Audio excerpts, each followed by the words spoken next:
주든가 할게요. 자, 지금 우리가 나갈 부분,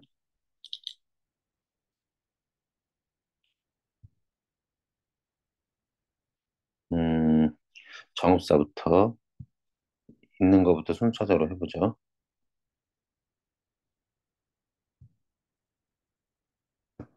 으, 으, 으, 으, 으. 자, 고대 가요, 서정시. 자, 자, 주제가 이거예요. 행상은 장사야. 장사를 나간 남편의 안전을 기원하는 노래다. 이렇게 나오고, 현재 전하는 유일한 백제의 가요. 한글로 기록되어 전하는 가장 오래된 노래. 수능에서 이런 거 안 나옵니다. 내신이니까 알아두시고요. 특히 학교 학습지 위주로 잘 알아도 돼. 시조의 원형, 프로토타입이라고 할까? 원시적인 형태를 가진 노래다. 나중에 그 실제 작품으로 가서 얘기를 할게. 음, 자, 시적 화자의 태도 뭐 보이지만 뭐 증대나 어둠의 이미지는 네, 해석을 먼저 해주고 해볼게. 여기 이렇게 있습니다. 여기 이게 보시면요. 지금 가로치는 얘네들은 해석하지 않아요. 운율을 맞추기 위해서 들어간 여음, 의미 없는 여음구 같은 겁니다. 어기야나 뭐 아의 이런 것들은 감탄사 같은 거겠고 어쨌든 의미가 없어. 그러면 의미를 실제로 가지고 있는 부분은 얘네들이야. 네, 이렇게 얘네가 그 의미 없는 부분을 빼고 보면 이렇게 해서 보면 얘네를 자, 얘 다음에 얘를 이렇게 올려보고 얘를 여기다 올려주고 얘를 이렇게 올려주면 전체 요거 한 줄, 요거 한 줄, 요거 한 줄. 초장, 중장, 종장의 구성. 고려 시대 말기에나 들어서야 고려 말기에 들어서야 시조가 형성된다고 짐작하고 있는데 그것의 원시적인 형태를 얘가 가지고 있다라는 게 그 얘기예요. 자, 해석을 여기서 해버릴게요. 그냥 달림이시여 곰은 강조 자 곱하기 2라고 합시다. 높이 높이 돋아서 떠서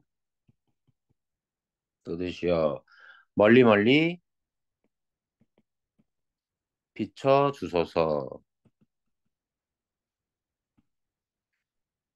자, 지금 뭐예요? 달밤에 화자인 나가 혼자 하늘에 뜨는 달을 보고 기원하는 겁니다. 기원하는 거죠. 저제는 시장입니다. 시장에 녀다 가다 가 계신가요? 누가? 남편 임. 당신은 시장에 가 계신가요? 진대를 디딜까 리을쉐라 걱정입니다. 여기서 진대가 되게 중요해요. 다른 색깔이 뭐가 있을까요? 응? 진대.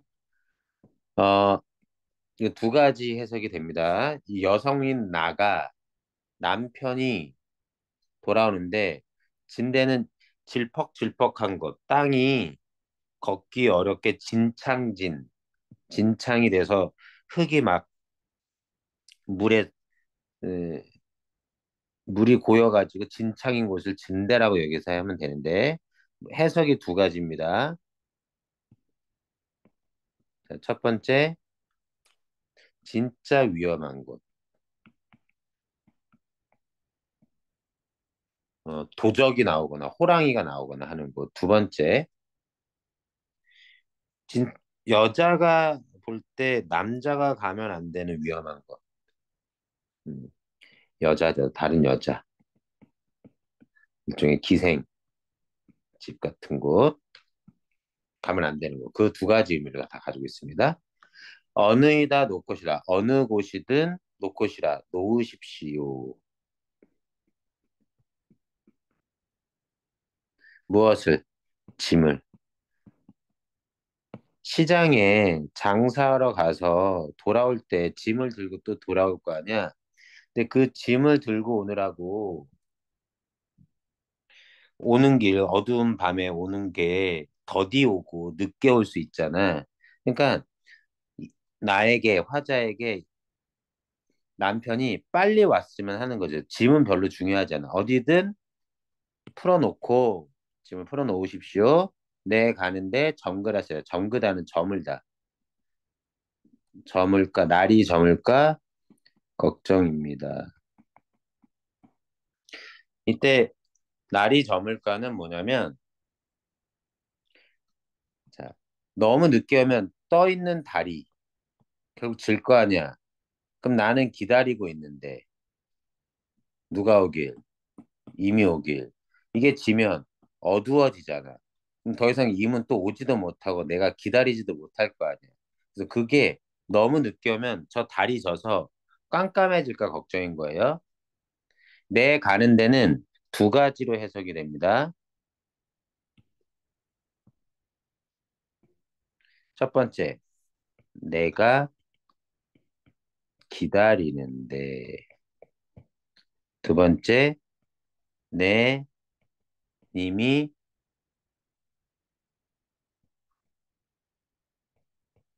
길을 가는데. 이렇게. 그래서 여기 내는요, 나를 의미하기도 하고 임을 의미하기도 합니다. 그래서 뭐라고 표현하냐? 자, 동일시된 표현이라고 해요. 누구랑 누가? 임과 내가. 그래서 남편의 무사 귀환을 기원하는 노래입니다. 걱정하고 기원하는 노래예요. 뒤에 문제 해설 보면서 문제는 빠르게 풀면 되겠고, 어, 여기에서 해석이 여기 이렇게 나와요. 현대에서 어려운 거 없죠?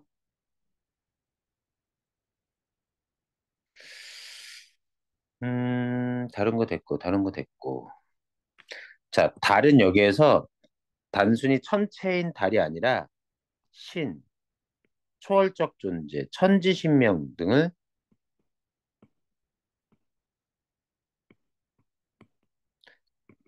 상징한다고 보면 되겠습니다. 내가 기원의 대상이에요.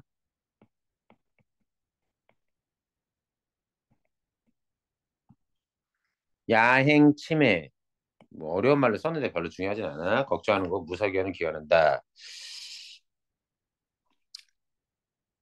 자, 이건 뭐 여러 가지 다른 해석들인데,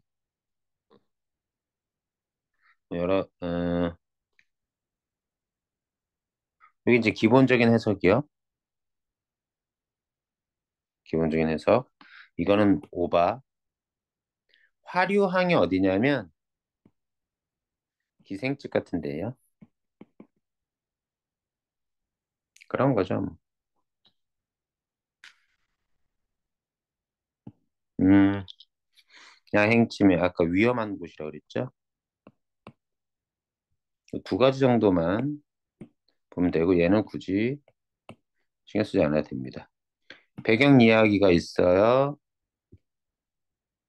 이렇게 전주의 속편인데 행상을 떠나 오래도록 돌아오지 않는 남편은 아내가 남편을 바라보며 기다리다가 기다리는 산 위의 등변산에 망부석 설화가 배경설화로 있습니다.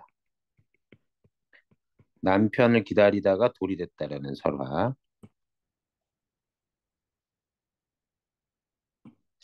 다른 거는 됐고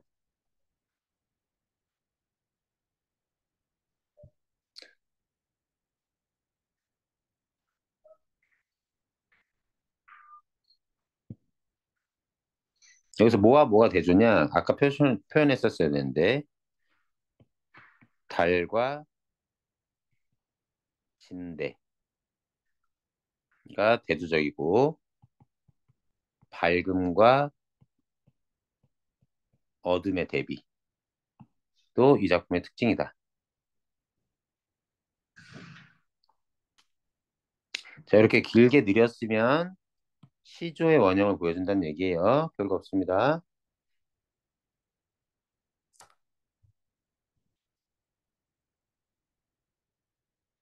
나머지는 됐고, 나머지는 됐고요.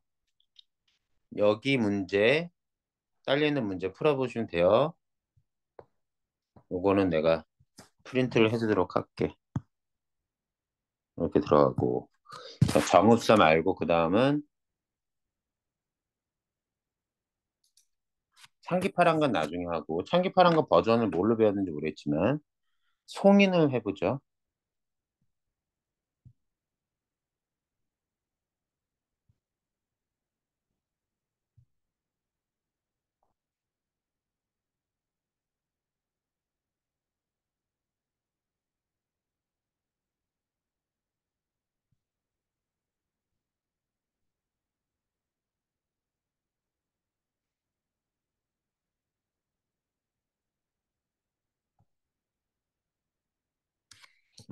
한시입니다. 한문으로 쓴 시인데, 그걸 현대어로 번역한 거예요.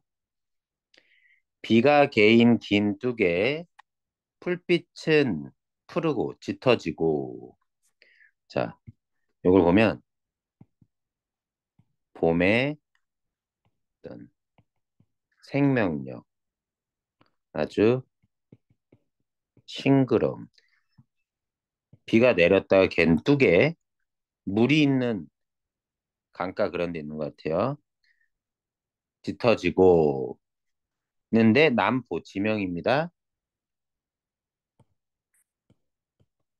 배가 드나드는 나루터 남포에서 임을 떠나보내니 슬픈 노래 울린다. 해석에 따라 부른다로 나오고 부른다도 나오고 들린다 이렇게 해석이 됩니다. 그래서 이때 슬픈 노래는 이별의 노래, 이별의 슬픔을 얘기하는 거예요. 청각적인 소재죠. 여기는 시각입니다.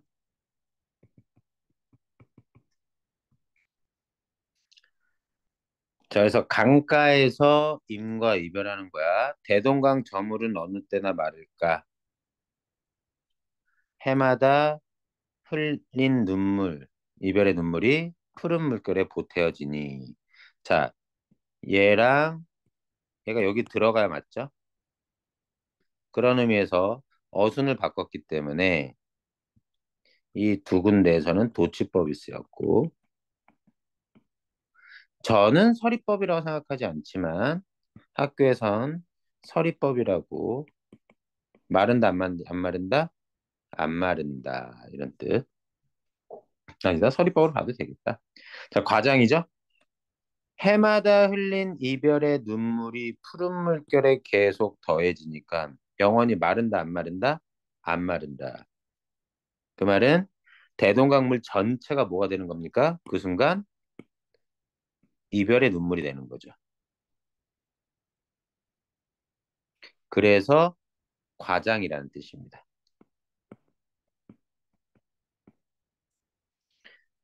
어떤 의미로? 이렇게 할까? 대동강물이 다 이별의 눈물이 된다는 점에서 과장. 이렇게 네 줄로 되어 있는 거 우리가 기승전결이라고 얘기해요. 자, 그다음 알아두세요. 여기는 지금 자연의 풍경이죠. 싱그러운 자연의 모습. 하지만 인간인 나는 우울하고 외로운. 그래서 뭐랑 뭐? 인간과 자연의 대비.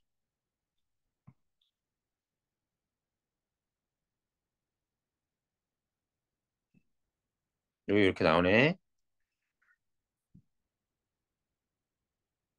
여기 푸른 물과 여기 풀빛. 똑같은 푸른 빛깔 계통인데 색깔이 좀 다르죠. 의미하는 게 다르죠. 여기서 푸른 물결은 뭐예요? 슬픔. 여기 풀빛은 뭐예요? 싱그러운 생명력 있는 어떤 이미지. 그걸 나타냅니다.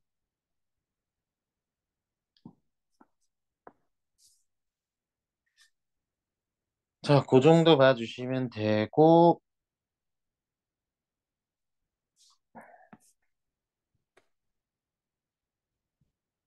너무 간단해. 문제. 딸린 문제 여기 있어. 봐주고 문제를 풀어주시면 되고요. 딸려있는 문제 또 다른 것도 다 드리겠습니다. 어렵지 않지? 설명할 게 없어, 성민은. 실제로 문제 풀었는데. 그 다음 내가 적어놓은, 아까 적어준 공무도화가, 황조가, 구지가, 구지가로 갈까요? 구지가, 공무도화가, 황조가까지 하고 끝냅시다. 구지가도 겨우 네 줄짜리 시인데,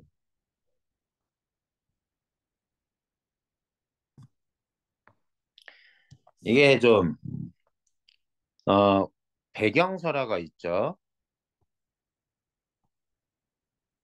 이 배경설화에 북쪽의 구지라고 하는 어떤 봉우리에서 이상 소리가 났는데, 사람들이 그렇게 모이니, 마을 사람들이 소리만 나고 모습은 보이지 않고 소리가 들리는데, 여기 사람이 있는 하여튼 구간, 마을을 다스리는 이장들 같은 거로 생각하시면 됩니다.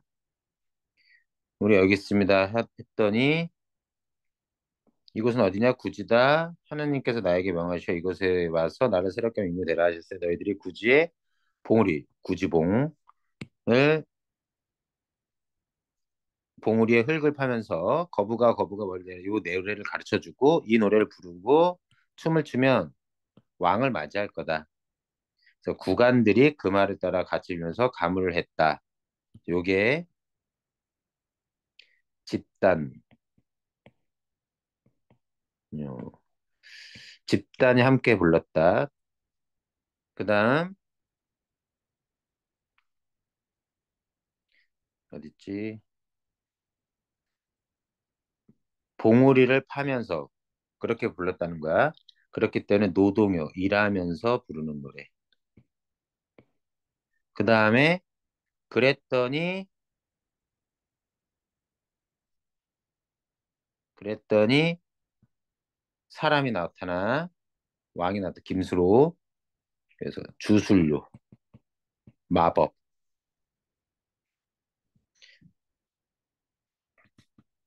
자, 그래서 여기 글의 갈래에서 주술 이 노래를 부름으로써 그냥 부르는 게 아니라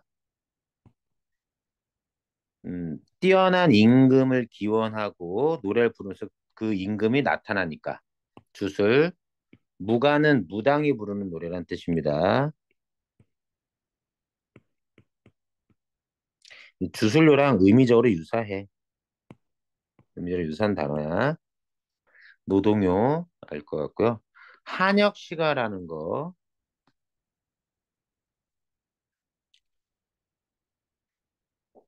한역시가가 뭐냐면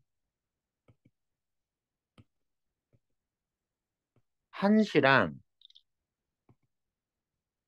한역시가는 좀 다른데요. 한시는 원래부터 한문으로 쓴 시입니다. 한역시가는요. 뭔가 우리말로 이해가 된 걸 기록할 수단이 없으니까 뭘로 바꾼 거야? 한문으로 번역해서 노래. 원래는 우리말이지만. 그래서 한역시가입니다. 영신, 신군을 맞이하는 노래. 영신, 신을 맞이하는 노래. 이런 얘기예요. 별거 없습니다. 자, 가장 오래된 집단, 무효. 자, 주수성을 가진 가장 오래된 노동요. 그래, 집단적 서사시라고도 불러요. 이 작품은 서정적인 작품이 아닙니다. 개인의 정서를 노래한 노래가 아니란 거예요. 노래한 게 아니라는 거야.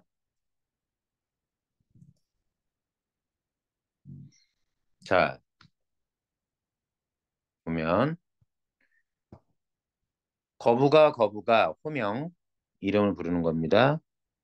머리를 내어라 명령, 내어놓지 않으면 가정, 구워서 머리 위협, 협박. 자, 명령도 소망이고요.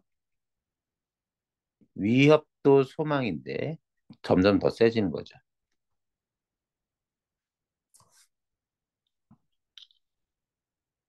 이때 머리는 우두머리, 신분, 뛰어난 임금을 나타낸다. 거북이의 머리, 생명의 근원. 이런 식으로 해석하고요. 거북이는 그런 신군을 내어놓을 주술을 거는 대상이죠. 주술의 대상.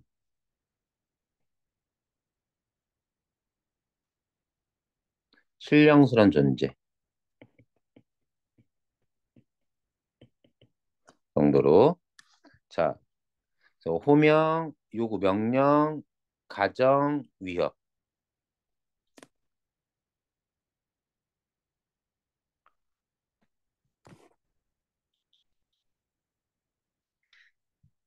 자, 명령어법, 직설적 표현.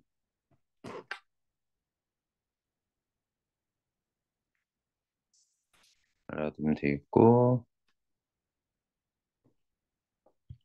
나머지는,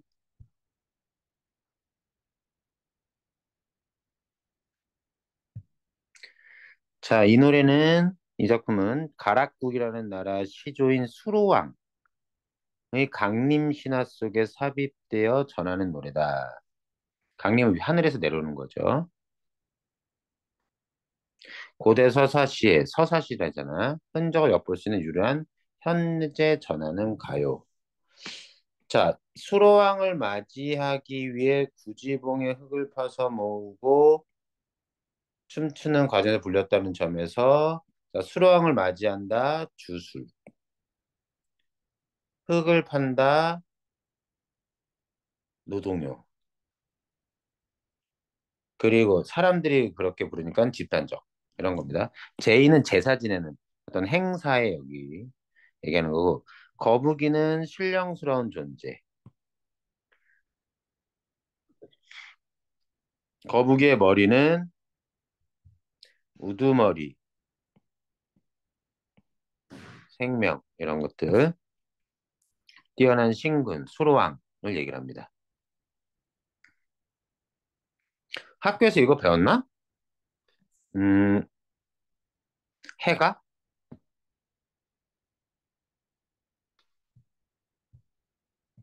너네 이거 배웠니? 해가? 음, 저희 아직 아무것도 안 나갔어요. 고지가도 안 나갔어요. 아, 그럼 요 구지가만 얘기할게. 요게 이제 해가라는 작품인데 혹시 배울지도 몰라. 아무것도 안 나왔다는 건 정읍사, 송인 이런 것도 안 나왔어? 아니, 좀 전에 정읍사랑 송이는 나갔는데 그 세 개 있잖아요. 그 세 개 뭐죠? 공무도화가 구지가 황조가 이런 거? 네네, 그거는 학습지만 나눠주시고 아직 안 나갔어요. 아, 저는 그러면 송인도 안 했어요. 아, 그래? 네. 그러면 자, 공무도화가랑 황조가 하고 끝내죠. 금방이에요. 네. 네.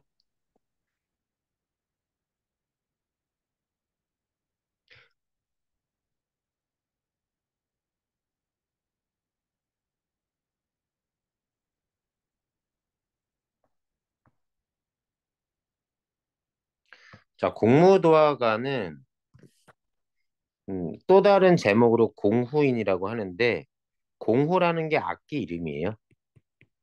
악기 이름을 제목으로 쓰고 한역 시가입니다, 얘도. 자, 이 작품은 집단적 서사시에서 개인적 서정시로 넘어가는 중간, 그 과도기의 작품이라고 보면 되겠습니다. 중간적 작품이에요. 그래서 이 작품은 집단적 서사시의 해석을 일부 해볼 수도 있고 개인적 서정시로서 해석을 할 수도 있습니다. 음, 문헌상으로는 가장 오래된 서정시가인데 어쨌든 서정시가 중에는 가장 오래됐다. 자, 이별로 인한 슬픔, 체념, 우리 민족의 보편적 한의 정서를 노래한 작품이라고 보면 되겠고, 이 작품의 작가를 누구로 볼 것이냐? 음, 자, 배경설화를 좀 봐야 돼요. 자, 고조선의 뱃사공 광리자구라고 하는 남자가 아침 일찍 일어나 배를 손질하고 있는데 그때 머리가 하얗게 센 미치광이 한 사람, 백수, 흰머리, 미친 사람, 그 백수광부가 머리를 풀어 헤친 채 술병을 쥐고는 어지럽게 흐르는 강물을 건너고 있었다. 자, 뱃사공이 목격한 거죠. 그 광리자구가 목격한 거예요. 술 마시고 강을 걸려는 흰머리에 미친 사람은 그때 그의 아내가 백수광부의 아내가 그 뒤를 따르며 말렸으나 미처에는 끝내 말을 듣지 않고 가다가 마침내 물에 빠져 죽었다. 이에 그의 아내가 그 백수광부의 아내가 공을 뜯으며 이 노래를 불렀는데 그 소리가 아주 슬펐자. 그리고 노래가 끝나자 그의 아내도 남편을 따라 물에 죽었다. 이게 아주 어, 한 남자에 대한 일편단심을 상징하는 그런 노래. 내용이 그렇지. 노래에는 근데 빠져 따라 죽었다는 건 없어. 이러한 광경을 목격한 광리자우는 집에 돌아와 자기 아내 여옥에게 이야기를 하면서 그 노래를 들려주었다. 그랬더니 여옥은 슬퍼하며 공을 뜯으면서 그 노래를 불렀는데 이 노래를 듣는 사람 모두 눈물을 흘리고 슬퍼했다. 그 후 여옥은 이 노래를 이웃에 사는 여행에 전해들기 위해서 알려지게 됐으면 이 노래를 공후인이라고 불렀다.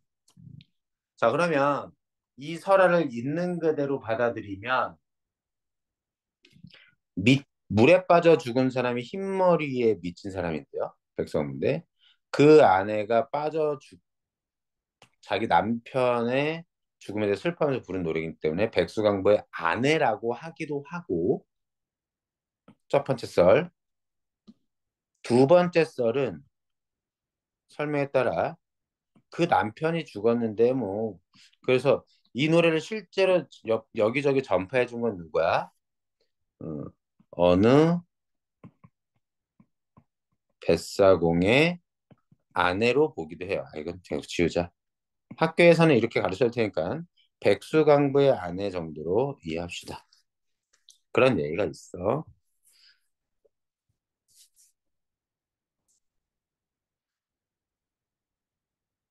썰이 이래요.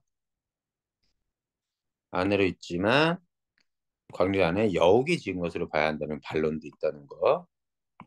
남편이 죽는 과정을 바라보면서 아내가 공을 들고 노래한다는 것 자체가 이치에 맞지 않아서 말도 안 되는 것 같은데 배경설화가 그러니 그렇게 보자.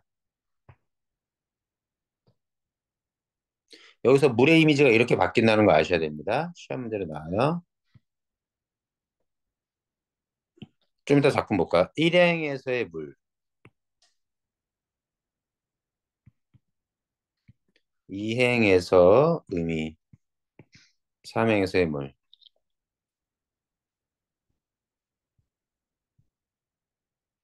자, 확인해 볼게. 이미여 물을 건너지 마오. 여기서 물은 사랑. 왜? 걱정되니까. 걱정, 염려. 그런데 물을 건너 이별. 떠나는 겁니다. 안타까움. 물에 휩쓸려 돌아가니 죽음. 그럼 물의 이미지가 바뀐다는 거예요. 가신님을 어찌할까? 절망, 탄식, 슬픔, 뭐 이런 거죠. 이렇게 간단해요. 여기서 물은 일단 이별의 공간입니다. 최소한 임과 헤어지게 되는 공간이죠. 아까 송인도 떠올리세요. 송인도 대동강가에서 떠나죠. 그래서 그것도 이별하는 겁니다. 이별의 공간이요. 대동강이. 자, 봅시다.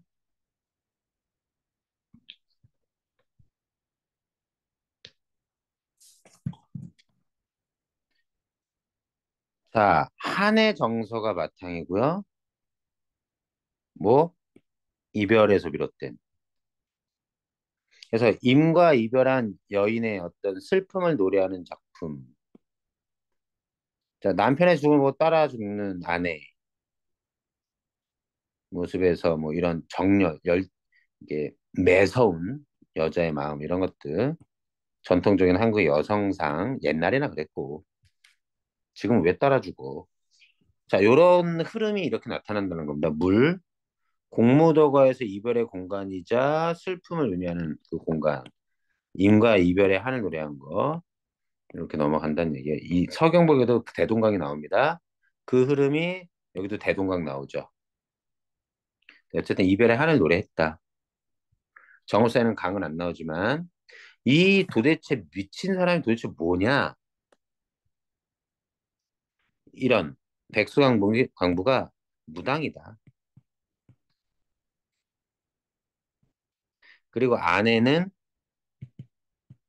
악공, 악기를 연주해주는. 그런데 무당인 백수광부가 접신, 신 내려가지고 자기가 물을 건너는 구판의 행동을 하다가 물에 빠져 죽는 이런. 자, 이렇게 하면 어떤 서사시 같은 내용이 있죠. 신화적으로 해석할 수도 있습니다. 백수광부는 술의 신, 아내는 음악의 신. 이런 해석이 가능하다는 얘기예요.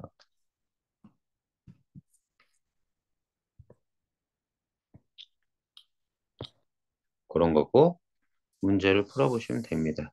문제가 되게 기계적으로 나와 있기는 하지만 저를 풀어주시면 되고요. 뒤에 해설 보면서 이해되는지 안 되는지만 확인하시면 돼요. 문제는 그때 줄게. 토요일 날 보면. 자, 구지가 했고, 구지가 안 했나? 했지. 그 다음, 항조가. 야, 이런 건 진짜 왜 배워야 되는지. 합니다. 이거도 한혁 씨가 해요. 지금 전부 다 한혁 씨가죠? 공무도화가, 구지가, 황조가. 아, 공무도화가가 왜 이름이 공무도화가냐면, 한자 첫 번째 한문으로 쓰여져 있는 이 발음이 공무도하예요. 여기다 가라는 걸 붙여서 제목을 삼은 겁니다.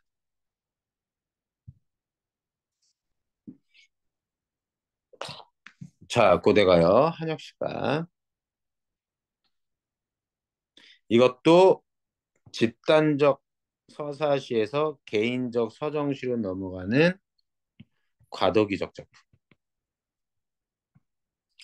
이것도 아까도 뭐였어? 공모도화를 가장 오래된 개인적 서정시래지만 이것도 마찬가지입니다. 도대체 뭐가 맞는지 그죠? 자연문을 빌려서 우의적으로 이 작품이 문제가 서로 상반되는 문제도 들어있어요. 네, 좀 이따 얘기할게. 우의적이라는 건 간접적으로 표현했다는 얘기입니다. 성경후정. 좀 이따 얘기할게요.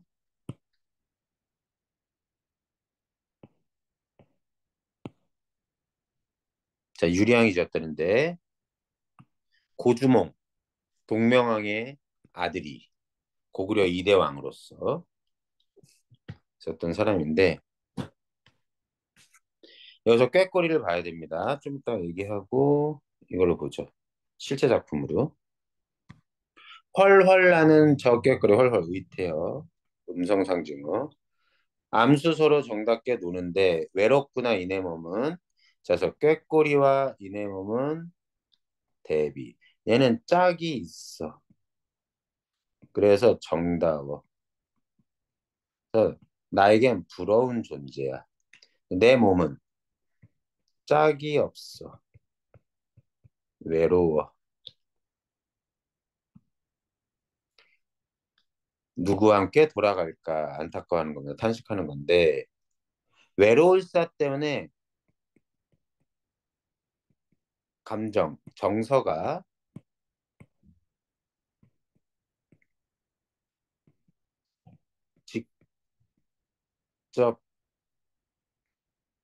직접적으로 표현됐죠. 외롭구나, 영탄법. 그런데 그 외로움은 꾀꼬리를 통해서 새조차 저런데 나만 외롭네. 외로움을 더 심화시키기 때문에 얘 때문에 간접적으로. 이걸 보면 직설적인데 얘를 통해서 그 슬픔을 더 심화시켰다는 데에선 간접적이다. 말 골 때리지? 그거 따져가지고 풀어주는 거. 신경 써서 풀어보시고요. 그래서 여기에 앞에 두 개는 선경, 자연, 풍경. 뒤에 두 줄은 후정, 인간. 그 둘은 대비되는 이런 구조를 띠고 있다. 그래서 여기 암수 꾀꼬리들은 상반된 화자의 체질. 그래서 꾀꼬리는 화자의 고독한 처지를 부각시킨다. 대비, 대비. 배경사를 봅니다. 원래 왕비였던 송씨가 세상을 떠나자 왕은 두 여자를 대비로 맞아들였다. 한 사람은 골천 민족과 관련된 여인인 화희, 한인인 치희. 한인은 이제 중국 사람. 이쪽은 다른 오랑 오랑캐라고 그러긴 하지만 약간 변두리 민족의 어떤 부족의 여인이고 옛날에 왕의 결혼이라는 건 어, 나라와 나라 사이 부족과 부족 간의 결속을 다지기 위해서 결혼을 하게 되잖아. 그래서 두 여인을 아내로 맞이했는데 새롭게 어느 날 왕이 사냥을 떠났다가 떠난 사이에 둘이 싸우는 겁니다. 화이가 치희에게 이런 식으로. 그래서 치희는 지 나라로 도망가 버렸어요. 떠나버렸어요. 뒤늦게 알고 왕이 치희를 붙잡으려 했지만 치희는 돌아오지 않고 화가 나서 그래서 홀로 잡으러 갔던 치희를 붙잡아서 돌아오려고 했던 왕이 혼자가 된 후에 꾀꼬리를 보고 부른 노래다. 그래서 이거는 남녀 간의 사랑, 여자와 헤어져서 이별한 슬픔을 노래한 개인적인 노래로 볼 수 있지만 골천 여인과 한인, 요 민족과 민족, 나라와 나라 사이의 갈등에서 그것을 제대로 중재하지 못한 왕의 고민, 이러한 점에선 집단적인 서사시 정도로 볼 여지도 있지. 여기 해서 서사시로 볼 때 종족 간의 투정, 그것을 화해시키려다 실패한 지도자의 탄식.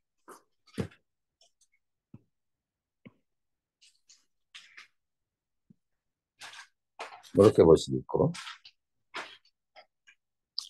신화는 이건 굳이 몰라도 되고 이 정도만.